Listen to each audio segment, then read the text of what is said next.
Fala galera, aqui é o William da Projetar BIM falando e hoje eu vim trazer para vocês um conteúdo que é para aquelas pessoas que têm problema, principalmente, para aquelas pessoas que têm problema com desligamento do Twinmotion, do arquivo ficar muito pesado e de ter que reduzir a qualidade no mínimo para poder visualizar algum conteúdo que tenha sido criado aqui no ambiente de trabalho.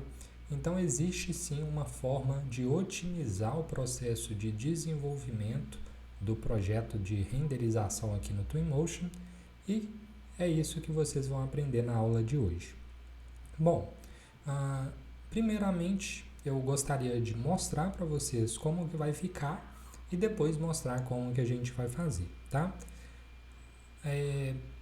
Eu trouxe esse conhecimento lá do Revit, No Revit a gente tem o nosso navegador de projeto e aqui no Twinmotion a gente não tinha. No Revit também a gente precisa criar várias vistas para que o projeto não fique muito pesado, e consuma muita memória de vídeo. E aí a gente tem lá como desabilitar os conteúdos, sendo eles separados por vistas, A gente cria várias vistas 3D, vistas de planta do modelo, e assim a gente consegue ir habilitando somente alguns elementos para que não fique poluída a visualização. Aqui também a gente vai fazer exatamente esse mesmo processo, tá? Como o Twinmotion não traz por padrão essa barra, esse navegador de projeto, é exatamente isso que a gente vai fazer. Criar as pastinhas, separar elas em grupos para que a gente possa otimizar o processo e enquanto a gente não está desenvolvendo aquela determinada etapa, a gente consegue simplesmente vir aqui e desabilitar com o olhinho, aquela determinada categoria de elementos que a gente carregou para o projeto, tá? Vocês vão entender passo a passo já já.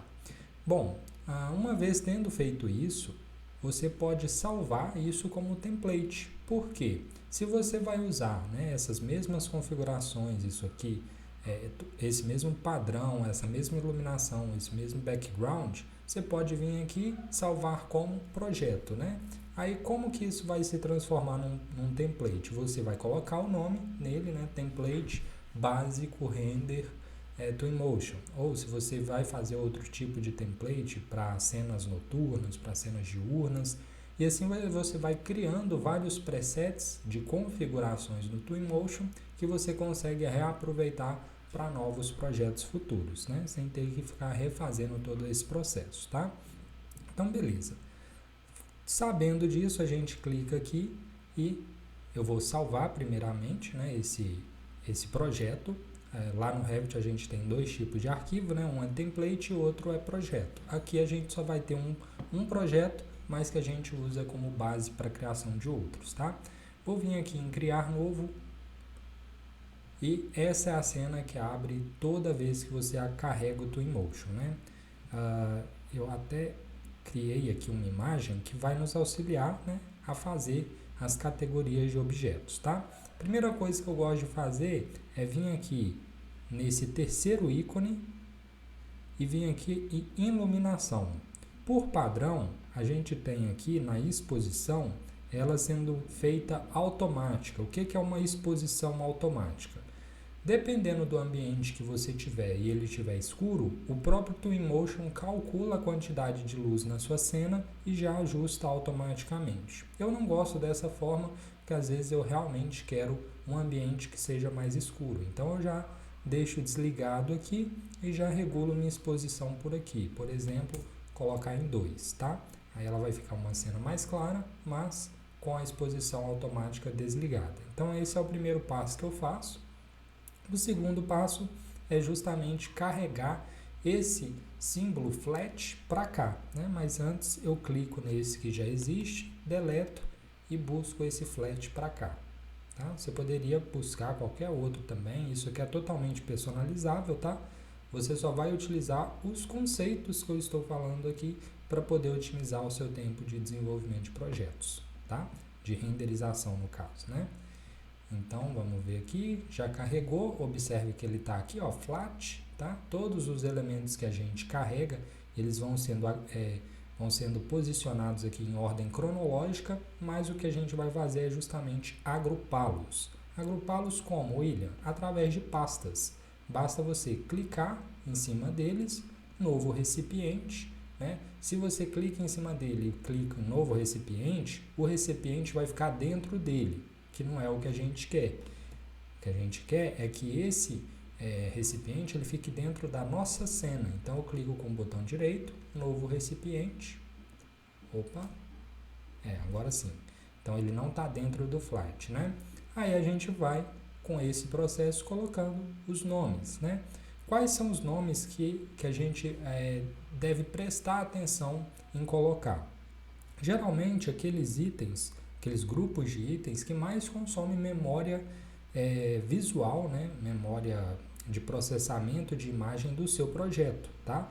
Por exemplo, aqui eu dei até uma sugestão de modelos, mobiliários, objetos. Aí dentro de objeto eu posso ter decalques, posso ter vários outros objetos. Tem vegetação, e como a vegetação consome muito a memória, eu separei ela em diversos grupos, que é paisagem, árvores, arbustos, gramas, rochas, o próprio diversos, né?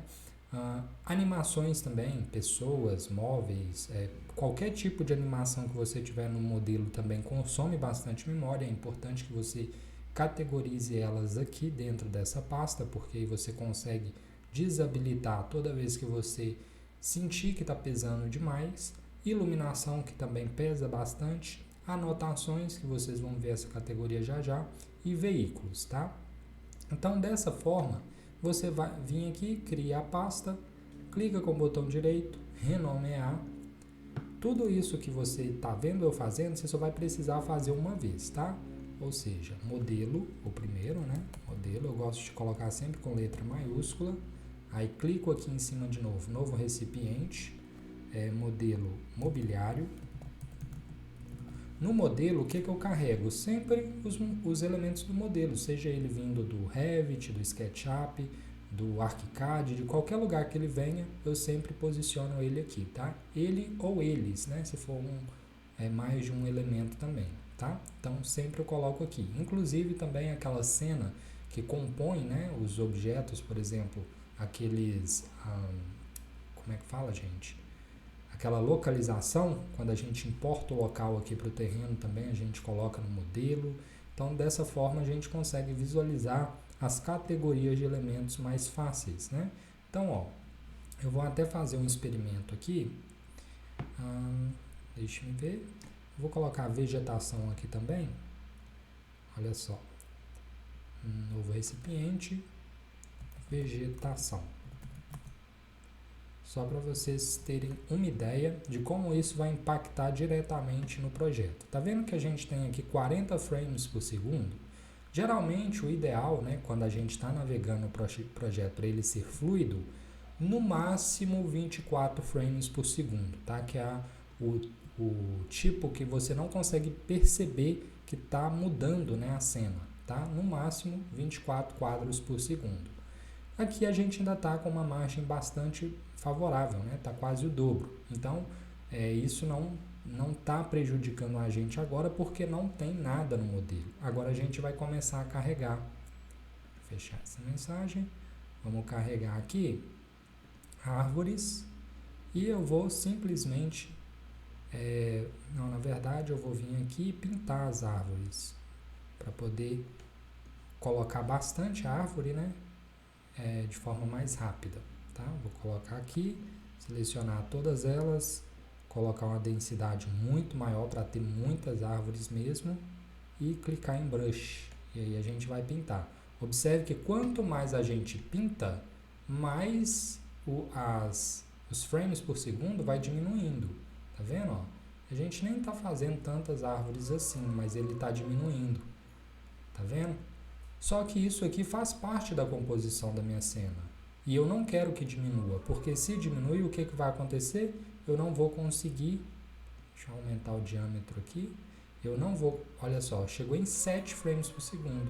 E dessa forma eu não vou conseguir ter muita qualidade na visualização quando eu estiver fazendo essa animação aqui, ó. Tá vendo? Aí a gente já começa a ver a câmera trepidando.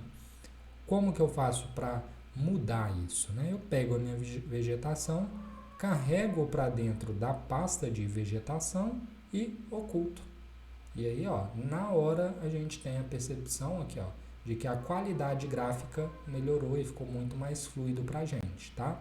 Então, dessa forma, você vai organizando para poder ocultar ou visualizar a representação gráfica do modelo na qualidade maior, tá? Aqui, se eu não me engano, eu nem estou na qualidade maior, justamente porque o computador não tem o melhor processamento do mercado, né? Então, olha só, agora sim eu coloquei na Ultra, mas na Ultra praticamente eu não consigo nem sair do lugar, porque está bastante pesado. E assim, quanto mais elementos vocês vão colocando, mais a cena vai pesando, e aí é necessário realmente que exista essa possibilidade de você desabilitar um elemento, tá? Que aí quando a câmera estiver parada para você realmente tirar uma foto ou criar um vídeo, fica muito mais fácil, beleza? Então é isso que a gente tem para a aula de hoje. Espero que isso otimize aí o seu desenvolvimento.